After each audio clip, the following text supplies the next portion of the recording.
Halo sahabat Kompas.com, belakangan ini kasus penipuan investasi bodong kerap kali terjadi.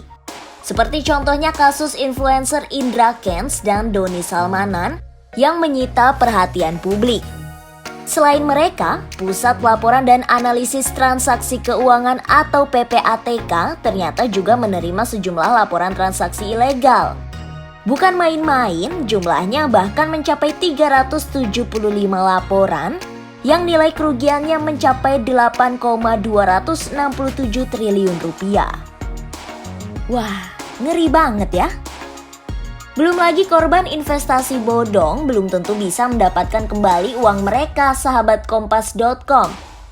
Ini karena ada proses hukum yang harus dilalui dengan menginventarisasi besaran investasi hingga mengajukan gugatan perdata pada pelaku. Tapi yang menjadi masalah hanya sedikit kemungkinan uang korban kasus investasi ilegal untuk dikembalikan secara penuh. Besarannya pengembalian itu tergantung dari hasil putusan pengadilan nantinya.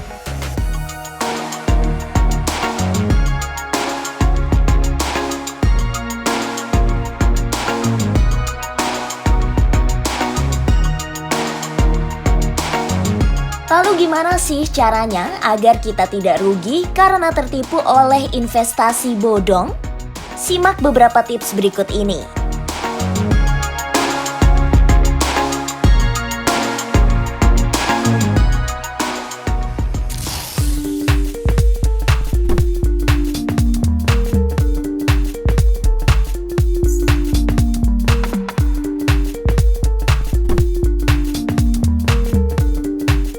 Ada beberapa hal nih yang harus kalian perhatikan agar tidak terjerat investasi ilegal, sahabat Kompas.com.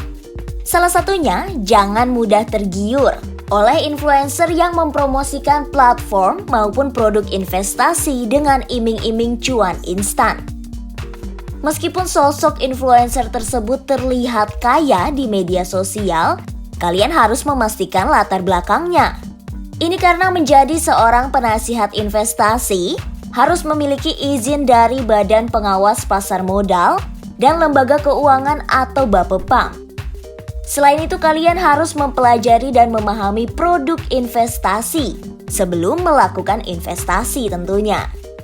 Jangan sampai hanya mengikuti tren yang sedang berkembang, seperti misalnya trading binary options yang ternyata ilegal karena dinilai termasuk bentuk judi online.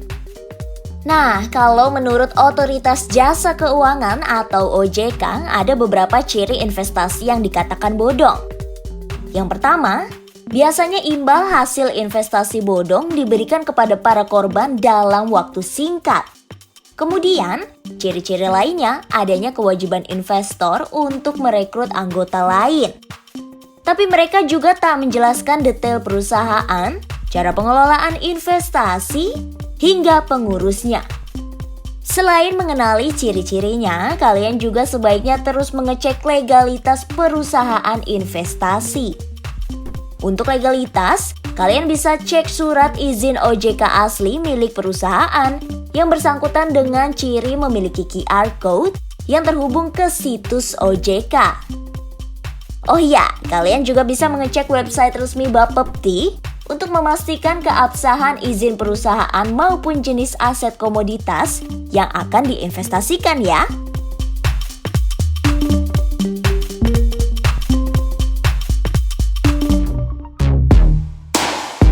Nah, itu tadi ulasan terkait tips menghindari jebakan investasi bodong, sahabat Kompas.com.